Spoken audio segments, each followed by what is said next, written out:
देवानंद साहब ने हम एक हैं से फिल्म करियर की शुरुआत की थी।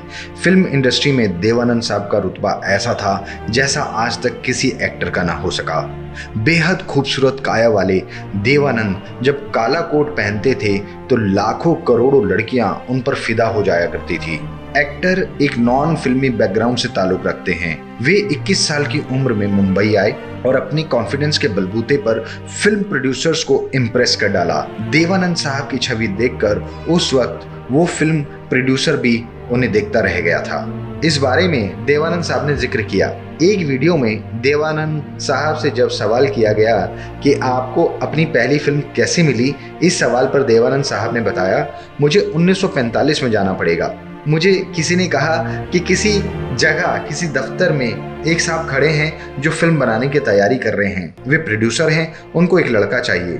तो मेरे दिमाग में एक बात आई। देवानंद साहब ने आगे बताया, मैंने अपना ओवरकोट पकड़ा। उन दिनों बरसात हो रही थी, जुलाई का महीना था। मैं ट्रेन से निकला और चरनी रोड पर उतर गया। वहाँ से मैं उस दफ्तर की तरफ निकल पड़ा। मैंने दफ्तर का वो बोर्ड देखा तो वहाँ के चौकीदार के साथ जाकर बैठ गया। मैंने उस चौकीदार से पूछा, साहब कहाँ हैं? उसने पूछा, कौन साहब? तो मैंने कहा, पिक्चर बनाने वाले साहब। उसने पूछा, क्या काम है आपको? तो मैंने कहा, मुझे मिलना है। तो वो मुझे बोला, तुम उनसे नहीं मिल सकते। मैंने पूछा, मैं उनसे क्यों नहीं मिल सकता? देवानंद साहब ने आगे बताया, इतने में भाई साहब आ गए। उन्होंने मुझे देखा और आगे बढ़ते चले गए। वो थोड़ा गेट से आगे गए और फिर रुक गए। उन्होंने मुड़कर दोबारा मुझे देखा और मुझे देखकर मुस्कुराए। उन्हें देखकर मैं भी मुस्कुरा गया। चौकीदार ने बताया कि साहब वो आपसे मिलना चाहता है।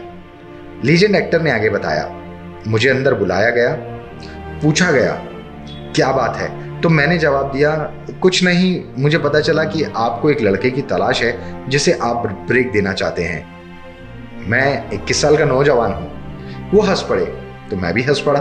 वो मुझे देखते हंसते ही जा रहे थे। मैं फिर परसों उनके पास गया। ये राजकुमार संतोषी जी के पिताजी थे, पीएल संतोषी। उन्होंने मुझे पसंद किया, मुझे फर्स्ट क्लास ट्रेन की टिकट दी और मैं पुणे आ गया। वहाँ ऑडिशन दिया। किसी ने मुझे रेकमेंड नहीं किया था। मैं सीधा साधा काम मांगने गया था और मुझे मिल गया। मोरल ऑफ द स्टोरी, आप अपना कॉन्फिडेंस कभी ना गिराओ, हमेशा कॉन्फिडेंस पहन कर चलो।